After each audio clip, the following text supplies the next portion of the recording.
ഈ ഫ്ലോർ കണ്ടോ, ഇവിടെ വെള്ളം കെട്ടി നിർത്തിയിരിക്കുന്നതാണ്. ഇപ്പുറത്തെ ലെവലും അവിടുത്തെ ലെവലുമായിട്ടൊരു വ്യത്യാസമില്ല, ഒരു ചാട്ടം ഉണ്ടല്ലോ, ഒരു കുറച്ച് താഴ്ചയുണ്ട്. നമ്മുടെ ഫ്ലോർ സ്ലാബ് ടോയ്ലറ്റ് ഏരിയയിൽ മാത്രം കുറച്ച് താഴ്ത്തി വെക്കും. ടോയ്ലറ്റ് താഴ്ത്തി വെക്കും. അതിന് നമ്മൾ പറയുന്നത് സങ്കൺ ഫ്ലോർ എന്നാണ്. സങ്കൺ ഫ്ലോർ. ഓക്കെ, ഈ ഇവിടെ എന്ന് പറഞ്ഞു കഴിഞ്ഞാൽ ഈ ഏരിയയിലാണ് ടോയ്ലറ്റ് വരുന്നത്. വെള്ളം നിൽക്കുന്ന സ്ഥലത്താണ് ടോയ്ലറ്റ് വരുന്നത്. കറക്റ്റ് പ്രാക്ടീസ് എന്ന് പറഞ്ഞു കഴിഞ്ഞാൽ ഇത് ഓരോ ഓപ്ഷനാണ്. ഇത് മാത്രമേ ഉള്ളൂ കറക്റ്റ് പ്രാക്ടീസ് എന്നല്ല ഞാൻ പറയുന്നത്.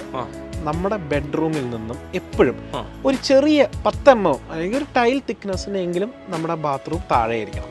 റീസൺ എന്താണെന്ന് വെച്ചാൽ ടോയ്ലറ്റിലെ ഏരിയയിലെ വെള്ളം ഒരിക്കലും നമ്മുടെ ബെഡ്റൂമിലേക്ക് കടന്നു വരരുത്.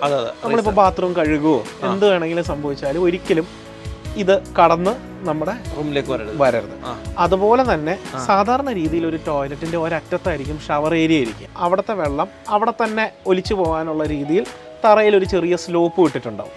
ഈ സ്ലോപ്പും അതുപോലെ തന്നെ കമോഡിൻ്റെ അടിയിൽ വരുന്ന ഡ്രെയിൻ പോയിന്റ്, കമോഡിൻ്റെ ട്രാപ്പ്, ഇങ്ങനെയുള്ള എല്ലാ സാധനവും നമ്മളിപ്പോൾ ഈ കൊടുത്തിരിക്കുന്ന സങ്കൺ ഫ്ലോറിൽ പൈപ്പുകൾ ഫിക്സ് ചെയ്തതിന് ശേഷം കോൺക്രീറ്റോ അല്ലെങ്കിൽ അതുപോലെയുള്ള സാധനങ്ങളോ ഇട്ട് അത് ഫില്ല് ചെയ്ത് നമ്മൾ ഫിനിഷ് ചെയ്യും. അപ്പോൾ എന്താ ഗുണം എന്ന് പറഞ്ഞാൽ പണ്ടത്തെ പോലെ ഒരു സ്റ്റെപ്പ് മേളിലേക്ക് കയറി ടോയ്ലറ്റിലേക്ക് പോകേണ്ടി വരില്ല, മറിച്ച് ഒരു ചെറിയ 10 mm താഴ്ന്നായിരിക്കും ടോയ്ലറ്റ് വരിക. അത് അക്കോമഡേറ്റ് ചെയ്യാനാണ് ഇങ്ങനെ ഒരു പരിപാടി ചെയ്യുന്നത്.